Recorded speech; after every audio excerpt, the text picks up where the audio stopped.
I live in a small town in Romania.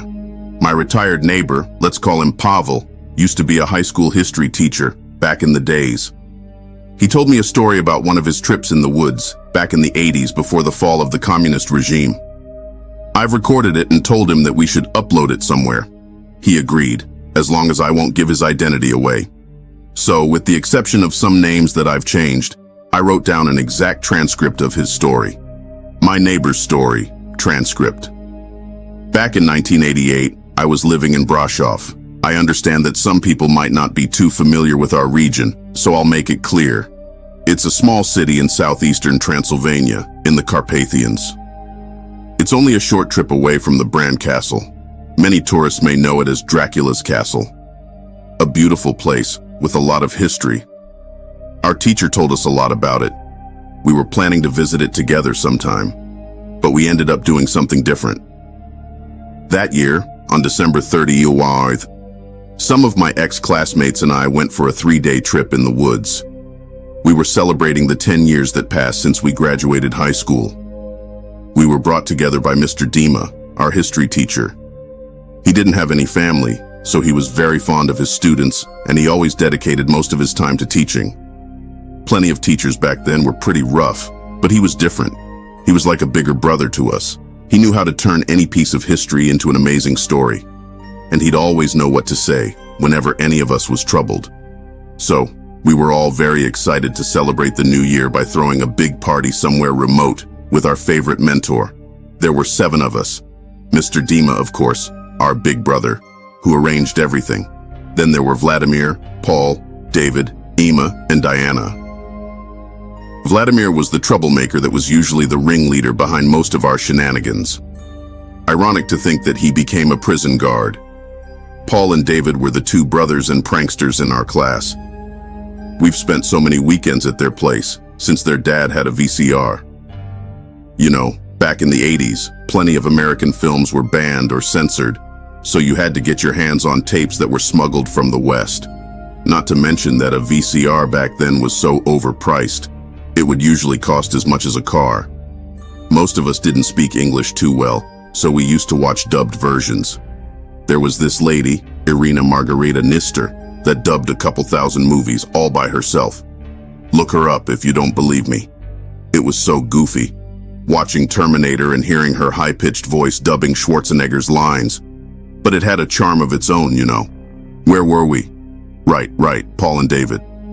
And then there was Emma, the fun and charming girl. You know, the kind of girl that all the boys had a crush on. Well, most of the boys anyways. She was the competitive one, always getting herself involved in any contest or project that was going on. Although, personally, I was paying more attention to Diana. She was the reserved type, a little bit nerdy, a little bit of a hopeless romantic. She read a lot of novels, and she had Mr. Dima's talent, being a great storyteller. I didn't tell her that I had a thing for her. Well, no point in crying about it now, is it? And of course, the last one in the party, me. They nicknamed me Mousy, due to a tooth I've lost back in the 10th grade. My obsessive interest in history didn't help either. Most of my colleagues became accountants, factory workers, or in Vladimir's case, a prison guard. So during this trip, I was standing out as the new history teacher, the guy that may replace Mr. Dima at some point. Our teacher's brother-in-law was a forest ranger, so he knew about this log cabin, somewhere up in the mountains. The place used to be a gathering point for forest rangers, and lost tourists could also spend the night there. As it turns out, the place had a decent supply of liquor and firewood, so any lost hitchhiker could seek refuge there. The rangers were pretty sure that nobody would turn up in the coming days, so they decided to rent us the cabin for a decent price. Of course, the whole thing was illegal and done behind the back of their chief, but it's not like he would ever find out. They were all probably going to get drunk and spend the days at the Rangers' Lodge, far away from the cabin. It was a 4-hour walk through the frozen woods. We've lost half an hour or so going off the road since it was snowing like crazy, but the trip was sure worth it. We arrived at a 2-story cabin, close to a narrow river. I think it was the one they call Valea Dragovenilor. I'm not sure, The place felt very welcoming. It had a nice view of the river and the little grove below. The main room had a long table with 12 seats. The walls were covered with all sorts of decorations and hunting trophies. It felt almost like the home of some Viking warrior. Well, a Viking with finer taste, that is. There were a lot of games lying around, an improvised pool table, and even one of those table football games. It was the first time we were seeing something like it. We didn't even know what it was. I guess we were more interested in all the liquor in the basement. After an hour or so, Mr. Dima sent Vladimir and I outside to gather some firewood. It looked like it would get very cold in the coming days, so we needed to stock up before we were struck by a snowstorm. As we were walking around the cabin, picking up twigs and branches, Vladimir couldn't keep it to himself and told me, "If I were you, I'd make sure I pick a bed that isn't too squeaky, if you know what I mean." "What are you on about?" I asked, even though I knew what he meant. "I don't know. You seem a little bit too curious about somebody in particular. You're imagining things. You haven't changed a bit. You still have a thing for Diana, don't you? What's it to you? Maybe I can help you out with this, you know? Maybe you can help me out as well." I should have known he was up to something. He wasn't the kind of guy to help you out without getting his reward, one way or another. He continued, "Well, Diana and Emma will probably want to share the same bedroom. You know how those two are. But if you manage to get Diana to spend the night with you, you know, then Emma would need a new roommate. Diana's engaged, you nitwit," I told him. "So what? It's a one-night thing. Come on. All that time you've spent around the prison turned." I stopped, realizing that there was a weird silhouette nearby, watching us from behind the trees. It was hard to see with all the snowfall, but there was something there, all right. Vladimir saw it too. "Who's there?" I asked. No response. We got closer. We were both armed with logs we found lying around. To our relief, we realized that we were spooked by a snowman. It didn't have a carrot, its nose was just another twig, but otherwise, it looked just like any snowman, with a smiley face made out of pieces of coal. It was creepy, I have to admit. It was built pretty close to the pathway on which we came, so we should have noticed it before. We've also noticed that it was wearing a gray hat, similar to the ones worn by the local rangers. We just presumed that Paul and David found the hat inside the cabin and were pulling a prank on us, as they always did back in high school. We returned to the cabin, and of course, when asked about it, they said that they don't know anything about the snowman. In the evening, we were having dinner together. Mr. Dima brought his old guitar, so we took turns trying to play something. Of course, Vladimir took the chance to try and impress Emma, always the charmer. Too bad that he was too drunk to play anything. A couple of hours later, most people were already going to sleep. Diana and I were the only ones left sitting by the fireplace. Somewhere around 3 a.m., I woke up all of a sudden. Diana was sleeping next to me. It took me a second to realize that David woke me up. He looked a little worried. I asked him what's wrong. "Hey, so, have you guys seen Paul around?" he asked. "No. I've been sleeping until you woke me up," I answered, angry that he ruined my sleep. "Can we go have a look around? I'm getting worried." Just as David said that, the entrance door creaked open. Paul stepped in. He didn't seem to notice us or care about us. He just walked past us, going straight to bed. "David, if this was supposed to be another one of your stupid pranks," I mumbled, still half asleep. "No, wait, I didn't know he was outside," David answered, sounding very defensive. "I've just told him to get lost and to let me get some sleep, but no chance for that." Early in the morning, I get woken up again by David. He told me to follow him. We both went to his bedroom. Paul was not around. There was also something very weird on the bed. There was a puddle of water on the left side of the bed, and there were a bunch of twigs lying around, on the bed and on the floor. And then, some small pieces of a black rocky thing. At first I thought it was coal, but after touching it, It felt cold and a little mushy. It wasn't hard enough to be coal. If this was one of Paul's pranks, I have to admit, it was a pretty good one, because we were creeped out. Still, I was expecting any minute that he'd just jump out from one of the windows and give us a heart attack. A couple of hours later, everybody woke up. After finding out that Paul's not around, and since it became pretty clear that David was honest, Mr. Dima told us to get ready. We would go out and look for him. Luckily, the cabin had what we needed for a situation like this. We'd split into 2 teams of 3 people. Each of us would get some length of rope and tie it around a steel pole just outside the cabin. The blizzard was getting pretty strong, and we couldn't risk getting lost in the woods, so by carrying that rope, we'd easily find our way back. We only had a few hundred meters of rope each, but it had to do. Mr. Dima, Diana, and I headed east, just over the river, while David, Vladimir, and Ima went west. We took the hunting rifles in the attic.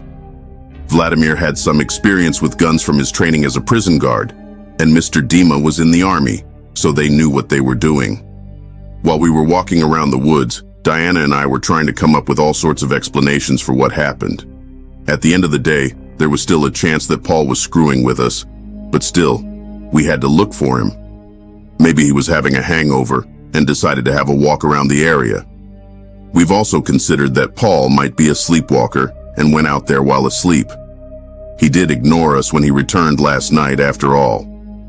While we were searching, we heard something echoing in the distance. It came from the western side of the forest. A deep and constant whistling sound, almost like the sound made by a large plane that passes by. It didn't make sense for a plane to fly around that forest, especially in that kind of weather. There was something off about it, but we didn't give it too much thought. We still had to find Paul. After another hour or so of searching, we headed back to the cabin. The other group didn't return yet. We could see that their rope was still dangling, so they were probably still searching, heading deeper into the forest. The 3 of us decided to sit by the fire to warm up for a while, before heading into the forest for another search. Mr. Dima seemed more worried than ever. He was visibly shaken by Paul's disappearance. As we were sharing our thoughts, I brought up the snowman Vladimir and I saw by the river. Mr. Dima didn't seem too interested at first, simply shrugging it off as the creation of some tourist that probably spent the night in the cabin. That was until I mentioned the gray hat that it was wearing. He asked me to show him.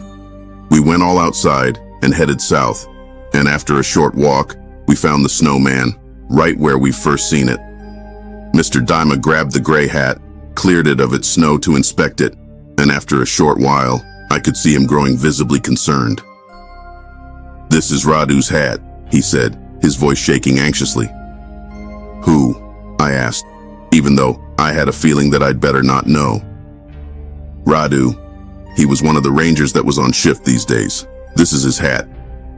Maybe Paul or somebody found it inside the cabin." I tried to reason. "No. Radu was on his shift yesterday. They don't leave their uniforms inside the cabin." As we were there, I felt the need to grab one of the pieces of coal placed on the snowman's face. I had an intuition about something, and sadly I was right. The pieces of coal placed on this snowman had the same mushy, soft feeling to them, like the ones we found in Paul's bed. I didn't tell the others. I just told them that we should find the other group immediately. As we returned to the cabin, we realized that their rope was no longer stretching, so that meant they must be returning. Nevertheless, we decided to follow the rope. We had to find them as quickly as possible. We were walking at a quick pace. Mr. Dima was leading us, pointing his rifle forward, just in case. We agreed that as soon as we will get back to the cabin, we will pack up and head to the nearest village and call the authorities. While we were heading west, Diana asked us if we've heard about the New Year's assassin. Of course we did. Back then, there was a serial killer that had this nickname due to his modus operandi. Every year, on the night of December 31st, he killed a child in the city of Buzo, 3 hours away from Brasov. He started his murder spree in 1985, and every year, on December 31st, he would strike. The snowman, it just made sense to be the artwork of some crazed serial killer. But why would he show up here all of a sudden? As we were discussing this horrifying scenario, Mr. Dima stumbled, almost falling into the snow. He stepped on something in the snow. We've gathered around, trying to have a better look. After clearing some of the snow, it became clear what it was. A human lying on the ground. And after we turned it around, we realized it was Ima. We checked her pulse. She was gone. Her eyes were blank and devoid of life, and her skin was pale. Pale, almost like the snow. And then I saw some aspect that horrified me, looking at her hands. The tips of her fingers. They were rough-looking and hard to the touch, almost like the bark of a tree. Diana started yelling, staring forward into the snowstorm. Mr. Dima jumped, his rifle aimed straight forward. There was something dead ahead, something in the distance, not too far away from us. Mr. Dima shouted, calling Vladimir and David, but he received no response. As we were looking forward, we realized what we were seeing. There, in the distance, were two snowmen. Not even fully taking in what we just saw, almost simultaneously, the three of us started running towards the cabin. We had to get out of there fast. No time to think about it. We wanted to take some supplies and go, but then we decided it would be better to leave everything behind and just run towards the nearest ranger outpost. So, we deviated from the original route and went south on the pathway, not even stopping for a second when we saw the cabin. We were running so quickly, I turned my head to see if anybody was following us and bumped into something, and I fell to the ground. I got up immediately. Looking down, I realized that it was the snowman I found yesterday. I've seen those pieces of coal from up close now, and it just clicked. I remembered one of my trips in the woods when my uncle got his left foot frozen and he eventually had to amputate it. Those weren't pieces of coal. They were lumps of human flesh, destroyed by frostbite. As we were descending down the mountain, we heard it again, the deep whistling noise. We didn't turn, we just kept going. After some time, I don't know, it felt like ages. We've reached one of those skiing spots. Nobody was around since the snowstorm forced them to close shop. We didn't have time to equip skiing equipment, so we were looking for some sleighs. We saw a two-person sleigh next to a wooden shed. Mr. Dima told me to grab that sleigh, take Diana and go. He said he'd find another sleigh in the shed or somewhere. Without realizing it, I said, "I'm sorry." I didn't know why. I suppose I knew that this might be the last chance I have to talk to him. I got the sleigh in position and told Diana to get behind me. As she did, she had a look back, and she started screaming loudly. I wanted to turn, but she grabbed my head and covered my eyes. I could also hear Mr. Dima screaming, and then I could feel the earth slipping below me. We were starting to drift downwards. I grabbed Diana's hands and removed them so I could see. As we were plunging through the snow, I heard a loud gunshot. And then the whistle again, but this time it was very loud and sharp. Then came another gunshot, and then the same whistle. I was drifting the sleigh left and right, trying to dodge the trees in our way. And then, before we knew it, we were launched way up in the air. And then, I only remember everything fading to black.